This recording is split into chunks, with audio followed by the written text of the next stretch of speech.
하려면 이라는 제목으로 함께 말씀 나누기를 원합니다. 우리 교회는 기도에 관한 말씀을 많이 들을 수 있습니다. 또 이를 넘어서 그야말로 기도하는 교회이기 때문에 참 감사합니다. 오늘 본문 말씀도 바울의 기도에 관한 말씀입니다. 오늘 본문이 속한 에베소서는 우리가 잘 알다시피 바울이 로마 감옥에서 기록한 서신입니다. 그래서 보통 골로새서, 빌립보서, 빌레몬서, 에베소서 이 네 가지를 가지고 옥중 서신이라고 합니다. 바울은 감옥에서 신체적으로 많은 제약들이 있었을 것입니다. 또 성도들과 대면하지 못하는 비대면의 상황에 있었습니다. 우리에게도 코로나를 통한 비대면의 상황을 지나가며 예배한 적이 있었습니다. 또 최근 선교한국을 다녀온 팀들에게도 지난 목요일 오전에는 온라인을 통해서 비대면으로 강의를 듣고 숙소에 있었던 일도 있었습니다. 이처럼 사도 바울은 비대면의 상황이었지만 고난 속에서도 에베소 성도를 기억하면서 교회를 마음에 품고 기도하였습니다. 특히나 에베소서에서는 바울이 교회를 향한 마음을 볼 수 있는데요. 16절 오늘 말씀 다시 한 번 더 보겠습니다. 내가 기도할 때 기억하며 너희로 말미암아 감사하기를 그치지 아니하고. 네, 바울은 어려운 상황에서도 기도하고 있었다는 것을 알 수 있었습니다. 에베소 성도들을 기도하며 그들로 말미암아 기도할 때 감사하고 있습니다. 비록 성도들과 비대면 중에 있지만 감사 기도가 끊어지지 않았고 있는 자리가 기도의 자리가 되었습니다. 우리도 3년 작정 기도 중에 이제 1년 반 정도 남은 기도의 자리가 있습니다. 특별히 올 여름에는 하나님께서 우리 교회 다음 세대와 우리 모두에게 큰 은혜를 허락해 주셔서 DNG 페스티벌을 시작으로 해서 어제 바울 수련회까지 주님의 은혜로 잘 마무리했습니다. 어떤 상황에도 우리 모두가 감사의 기도가 끊어지지 않기를 소망합니다. 그리고 이후로 우리는 여전히 전 교회적으로 기도의 릴레이를 잘 이어가게 될 줄 믿습니다. 그렇기에 오늘은요, 우리가 우리의 기도 사명을 잘 감당하고 그에 따르는 축복을 차지하기 위해 오늘 바울의 기도 역시 잘 배우기를 원합니다. 어려운 상황에서도 끊임없는 감사 이후에 그는 어떻게 기도했을까요? 17절로 이제 가보겠습니다. 17절 다시 한 번 더 읽어보실까요? 우리 주 예수 그리스도의 하나님 영광의 아버지께서 지혜와 계시의 영을 너희에게 주사 하나님을 알게 하시고. 네, 아주 구체적이고 정확한 기도를 합니다. 하나님을 알게 해달라고 기도하는데요. 그래서 첫 번째 나누고 싶은 것은 핵심적인 것을 구하여야 된다는 겁니다. 하나님을 알기 위해서는 형식과 틀에 매인 기도와 방법이 아닌 하나님께서 원하시는 하나님을 알기 위한 핵심을 구해야 합니다. 이해력과 분별력을 달라고 기도해야 합니다.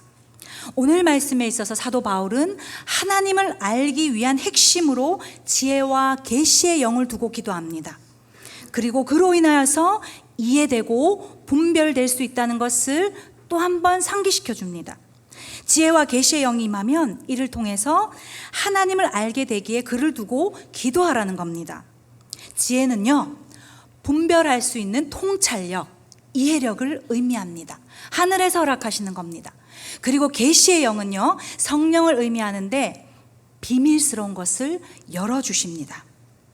즉 성령께서 비밀한 영적 세계를 볼 수 있게 하셔서 분별력과 통찰력을 주시고 하나님을 더욱 가까이 하도록 한다는 것입니다. 바울은 에베소 성도들에게 분별하는 통찰력과 계시의 영인 성령을 부어달라고 기도하라고 합니다. 왜냐하면 성령은 삼위 하나님을 알도록 하기 때문입니다. 저는 이번 선교한국 참석 기간 중에 아침 7시부터 열렸던 교회 리더와 목회자, 현장 선교사님들을 위하여서 사도행전의 선교적 읽기라는 강의를 매일 아침 들었습니다. 교수이자 코스타 강사였던 포항제일교회 방효고 목사님을 통해서 들은 말씀 중 한 부분을 발췌해 봤는데요. 이렇게 말씀하셨습니다. 하나님을 알게 하는 것은 성령이다. 그러나 성령은 성령만 중심이 되는 것이 아닌 그리스도가 중심 되길 원하신다. 성령으로 얻어진 능력과 은사는 자칫하면 돈, 명예, 권력으로 탈바꿈할 수 있고 남용되기 쉽다. 그러나 성령이 함께 한다는 것은 변화이고 인격이다. 이것은 예수 그리스도를 온전히 담는 것이다. 선교 현장에서도 마찬가지이다. 성령은 주인공 되는 자를 원하지 않으신다. 성령이 있는 사람은 절대적으로 예수 닮은 사람이다. 그리고 그 사람들이 모여 공동체를 이룰 때 그 공동체의 진정한 능력과 파워가 있다. 그리스도 닮기를 구하라. 우리 모두가 이렇게 될 줄 믿습니다. 우리가 하나님을 알기 위해서요, 그냥저냥 시간이 지난다고 해서 시간만 흘러가길 기다린다고 해서 알아지는 것이 아닙니다. 하나님이 원하시는 핵심의 기도, 이 땅과 하늘의 것을 정확히 분별하는 통찰력을 구하여 하나님이 우리에게 허락하신 모든 것을 알 수 있도록 성령께 집중해야 합니다. 그리할 때 변화되고 그리스도를 온전하게 담게 될 줄 믿습니다. 우리 모두가 지혜와 성령의 그 계시의 영을 구함으로 하나님을 더욱 알아가며 하나님과 더욱 가까워지는 복을 누리고 그 복을 차지하기를 소망합니다. 이제 두 번째로 넘어가 보겠습니다. 오늘 본문 말씀 18절 말씀을 함께 살펴보기를 원하는데요. 읽어보겠습니다. 너희 마음의 눈을 밝히사 그의 부르심의 소망이 무엇이며 성도 안에서 그 기업의 영광의 풍성함이 무엇이며. 네, 두 번째로 나누고 싶은 것은요, 마음의 눈을 밝혀달라는 기도를 하게 되면 방향성을 찾을 수 있다는 것입니다. 성령이 허락하시는 통찰력이 아닌 우리의 인간적인 이해력은 세상을 넘어서지 못합니다. 그렇기 때문에 성령께서 우리 내면의 마음의 눈을 열어서 우리의 무지를 깨워주실 때 우리의 영혼의 필요가 채워지고 통찰력이 오게 됩니다. 그러므로 하나님을 알고 하나님과 가까이 하기 위해서는 마음의 문제를 두고 기도해야 합니다. 우리의 마음이 완악하게 되지 않도록 부드러운 마음을 주시고 닫혀진 마음의 문을 열도록 구해야 한다는 것인데요. 구약에 보면 하나님께서 언약을 이스라엘과 체결하셨으나 그 언약을 이스라엘이 깨트렸습니다. 그럼에도 하나님께서는 새 언약을 주시는데요. 예레미야 31장 33절 말씀입니다. 그러나 그날 후에 내가 이스라엘 집과 맺을 언약은 이러하니 곧 내가 나의 법을 그들의 속에 두며 그들의 마음에 기록하여 나는 그들의 하나님이 되고 그들은 내 백성이 될 것이라. 여호와의 말씀이니라. 아멘. 하나님께서 주시는 새 언약은 하나님의 법을 그들 속에 두시고 그들 마음에 기록하신다는 것입니다. 이만큼 마음이 중요합니다. 동일하게 하나님께서 우리 마음에도 새로운 약속을 기록하셨습니다. 우리가 잘 아는 말씀인데요. 에스겔서 36장 26절입니다. 또 새 영을 너희 속에 두고 새 마음을 너희에게 주되 너희 육신에서 굳은 마음을 제거하고 부드러운 마음을 줄 것이며. 네, 새 영과 새 마음으로 우리에게 굳은 마음이 아닌 부드러운 마음을 주신다는 것입니다. 그러니까 바울이 기도한 것처럼 우리의 마음의 눈을 밝혀 우리 마음의 굳은 마음이 제거되면 하나님과의 관계가 절로 회복된다는 것입니다. 이번 선교한국대회에 참가한 모든 참가자들에게도 이 은혜가 있었습니다. 지지난주 주일 담임 목사님께서 주신 말씀, 주님이 보내신 사랑의 초대장을 받아서 선교한국대회에 우리 교회 모든 참가자들이 임했습니다. 그리고 이번 이 대회로 모두가 다 마음의 눈이 열어지게 되었습니다. 간증 속에서 고스란히 그 은혜의 마음이, 표정 속에서 고스란히 그 은혜의 기쁨이 넘치지요. 모든 예배와 강의 속에 충실히 복음을 전한 사명자들의 삶의 현장은 지금 우리와는 너무 달랐지만 매 순간마다, 매 시간마다 쓰임받고 사용된 분들은 다 하나님의 도구입니다. 모든 예배와 강의 속에서 임하여진 성령의 임재로 말미암아 이번 선교한국 대회에 참가한 참가팀 모두가 다 마음을 열어서 진솔히 기도하고 예배할 때 마음의 눈이 밝혀지고 하나님과의 관계가 다시 회복된 것입니다. 그렇게 마음의 눈이 밝혀지니까요, 어떻게 되었을까요? 부르심의 소망이 생겼습니다. 오늘 본문 18절입니다. 너희 마음의 눈을 밝히사 그의 부르심의 소망이 무엇이며 성도 안에서 그 기업의 영광의 풍성함이 무엇이며. 네, 부르심의 소망이란 하나님의 부름 받은 하나님의 자녀된 백성들이 무엇을 해야 하는지 알게 되는 것이 부르심의 소망을 뜻합니다. 우리가 하나님의 자녀로 이제 어떻게 무엇을 해야 하는지 그 방향을 찾는 것입니다. 그리고 그 하나님의 방향을 따라 하나님께서 주시는 기업의 영광도 풍성히 얻게 됩니다. 기업의 영광의 풍성함이란요, 성도들이 함께 물려받을 영적 축복을 의미합니다. 그래서 바울은 이 축복이 얼마나 큰지를 알았기에 사모하고 구하고 쟁취하라는 것입니다. 마음의 눈을 밝혀 우리가 하나님의 자녀로서 부르심의 소망을 입으면 그 축복은 우리가 차지하게 될 줄 믿습니다. 결국 우리의 부름받은 자리를 통해서 우리가 받을 축복이 어마어마하다는 것입니다. 그렇게 바라옵기는 우리의 기도가 하나님의 지혜를 구하고 비상한 성령의 영을 구해서 어두워진 모든 마음이 다시 다 밝혀지기를 소망합니다. 그래서 우리를 부르신 그 부르심의 자리에 얼마나 큰 하나님의 복이 있다는 것을 깨닫기를 간절히 원합니다. 나 중심적인 신앙, 우리 개인에게만 머물러 있고 몰입된 눈이 아니라 이제는 마음의 눈을 밝혀서 교회와 통일한국, 세계와 열방을 향한 시선으로 가득 찬 전지구적 통치자이신 하나님을 더 깊이 알기를 원합니다. 바울도 이를 알았기 때문에 열방으로 복음을 전달하고자 했고, 자신이 가장 오랫동안 머물렀던 곳인 에베소의 성도들과 교회를 가슴에 품고 감사하며 세계적인 기도를 한 것입니다. 우리 모두가 하나님의 마음을 알아서 하나님을 더 가까이 하는 복, 더 깊이 하는 축복을 다 차지하기를 간절히 소망합니다. 마지막 세 번째로요, 본문 오늘 19절과 20절을 함께 살펴보기를 원하는데요. 읽어보실까요? 그의 힘의 위력으로 역사하심을 따라 믿는 우리에게 베푸신 능력의 지극히 크심이 어떠한 것을 너희로 알게 하시기를 구하노라. 그의 능력이 그리스도 안에서 역사하사 죽은 자들 가운데서 다시 살리시고 하늘에서 자기의 오른편에 앉히사. 네, 세 번째로는요, 우리의 현재와 미래를 주관하시는 하나님의 위력과 역사하심을 알게 되는 기도. 그러니까 우리의 인생에 좁혀진 모든 폭을 확대하는 기도가 지속되어야 한다는 겁니다. 오늘 19절 말씀에 그의 힘의 위력, 역사하심, 지극히 크심이라는 말들이 연이어서 나옵니다. 사실 이 세 가지의 단어의 말로 하나님의 능력을 다 담아내기에는 부족하지만, 그럼에도 불구하고 무한하시며 제한이 없으신 온 열방의 통치자 되시는 하나님의 역사하심을 아는 넓은 폭을 가지라는 겁니다.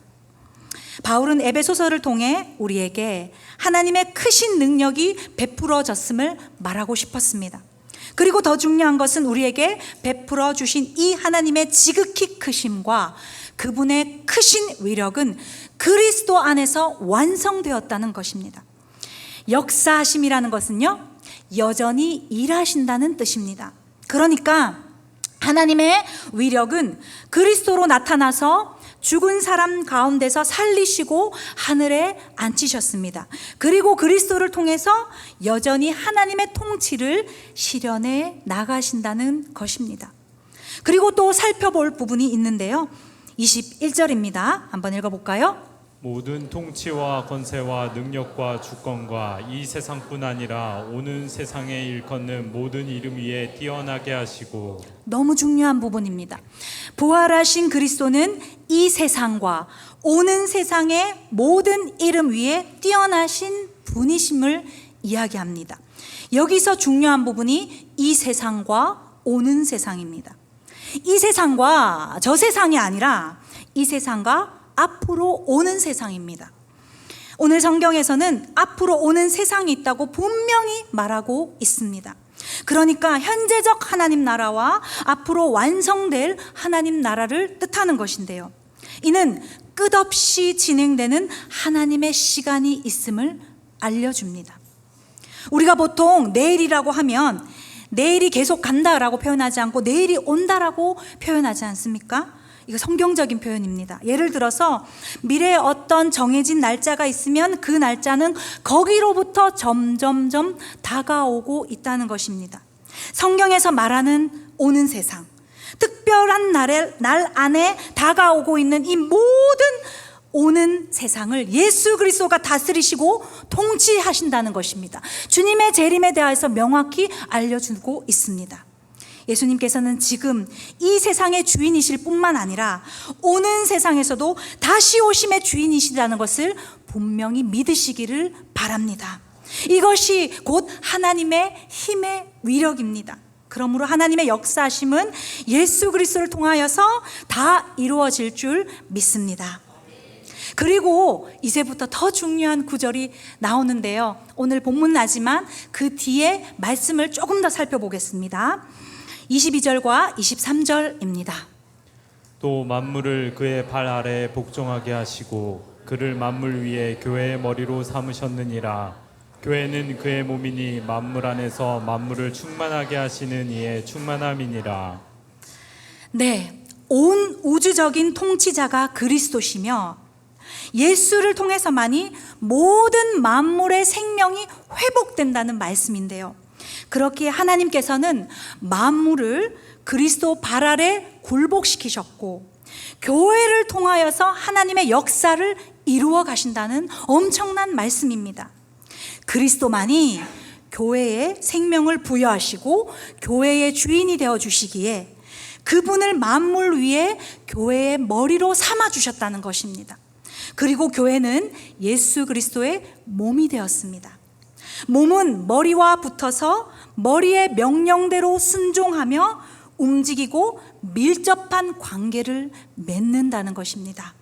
그래서 23절 뒷부분을 이렇게 말하죠. 뒷부분 한 번 더 읽어볼까요?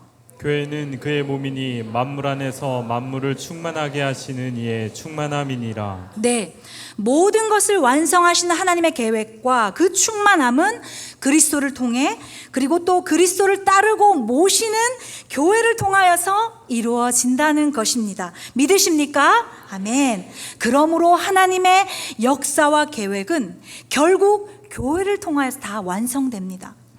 교회는 사람이 충만해서 교회가 되는 것이 아닙니다. 하나님의 일이 충만하고 하나님의 계획이 그리스도와 교회를 통해 이루어지기에 필요한 것입니다. 그래서 우리는 그 하나님의 계획을 위해 내가 교회를 선택하는 것이 아니라 하나님께서 택하여 불러주셨다는 것을 믿으시기를 바랍니다. 선교도 마찬가지입니다. 우리 각자가 선교지로 가는 거, 선교 현장을 열망해 보는 거, 그것도 귀한 마음입니다. 그러나 그것보다 더 성숙된 신앙은 교회를 통하여 하나님의 일하심과 하나님의 역사에 동참하는 것입니다. 교회를 통하여 그리스도의 제자가 되어서 제자 삼는 훈련을 계속하는 것입니다. 이미 우리 교회가 하고 있습니다. 모든 세대를 아울러서 또 세대를 넘어서 하나님의 축복을 차지하고 흘려보내기 위해서 교회를 통해서 이루어 주시는 하나님의 일들을 우리 교회가 하고 있음에, 동참하고 있음에 우리가 감사하기를 소망합니다. 우리가 먼저 머리 대신 예수 그리스도를 한없이 사랑하고 닮아가려고 하며 교회의 몸으로 교회 중심적으로 살아갈 때 하나님께서는 교회를 통해 그분의 비전과 역사를 이루어 가실 줄 믿습니다. 그래서 교회 중심, 선교 중심, 기도 중심은 모두 다 몸된 교회와 한 몸이 되는 하나님의 일인 것입니다. 선교한국 폐회 예배에서 선교한국이 시작된 1988년 초창기 멤버이자 선교 동원 전략가 또 미션 파트너스 대표인 한철호 선교사님의 강의가 마지막으로 이야기 나눠졌는데요. 선교한국을 참석하게 된 모든 참가인들 뿐만 아니라 비록 참석하진 못해도 현재적 하나님 나라를 가지고 또 다시 오실 하나님 나라에 대하여서 소망하는 우리 모든 성도님들에게 많은 울림을 준 메시지여서 제가 오늘 마지막으로 말씀을 정리하며 나누고자 합니다. 글을 한번 띄워주실까요? 이렇게 이야기하셨는데요. 한번 같이 읽어볼까요? 이제 한국 선교는 많은 선교사를 보내는 것이 중요한 것이 아니다. 어떤 선교사를 보낼 것인가를 심각하게 생각해야 한다. 코로나 이후 선교 현장은 지리와 공간에 더 이상 제한받지 않게 되었고 세계화가 되었다. 모든 곳으로 가는 선교, 또 오는 선교로 바뀌고 있다. 선교의 전략뿐 아니라 선교사의 정체성을 새롭게 해야 한다. 네, 그러면서 마태복음 24장 14절 한 구절을 가지고 5가지 키워드로 설명해 주시고 말씀을 나눠 주셨는데요. 마태복음 24장 14절 우리가 한번 읽어보겠습니다. 시작. 이 천국 복음이 모든 민족에게 증언되기 위하여 온 세상에 전파되리니 그제야 끝이 오리라. 네, 이 5가지를 두고 제가 조금 말씀을 간략하게 나눠보면요. 첫 번째로 이 천국 복음이 소유된 자는 모든 주인이 완전히 인생의 주인이 완전히 바뀐 자이다. 두 번째, 모든 민족에게 복의 통로가 되도록 남은 인생을 하나님의 목표에 이루는 것에 두어라. 그리고 세 번째, 증언되기 위하여서 복음이 증언되기 위하여서는 증언하는 자가 되지 않으면 증인이 될 수 없다. 네 번째, 온 세상에 전파되리니 이것은요, 복음이 온 세상에 전파되는 것은 선교가 목표가 되는 것이 아니다.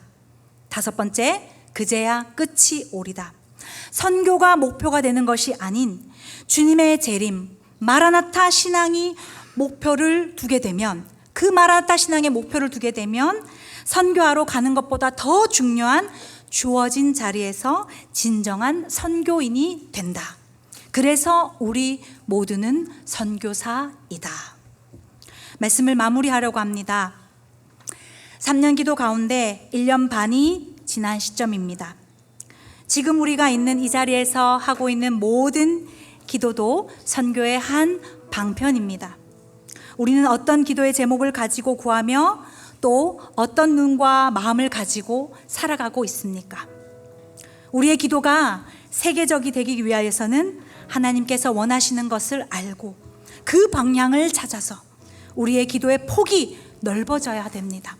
우리 모두가 사도 바울이 에베소 교회를 향한 기도, 하나님의 복을 흘려보내는 그러한 기도를 하는 자가 되기를 간절히 소망합니다. 지금 내게 주어진 자리는 하나님께서 허락하신 최고의 선교인으로서의 자리입니다. 학생으로서의 신분은 책상이 열방입니다. 직장인으로서의 신분을 가진 분은 일터가 열방입니다.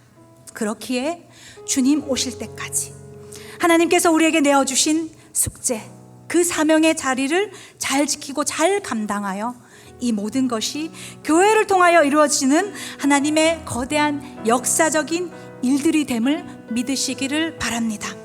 나에게만 국한된 하나님이 아니라 온 우주와 열방을 주목하시는 위대하신 하나님을 날마다 가까이 함으로 영원한 주의 나라 안에 거하는 축복을 우리가 매일매일 누리기를 소망합니다. 첫 번째 찬양 우리 함께 하나님 앞에 올려드리기를 소망합니다.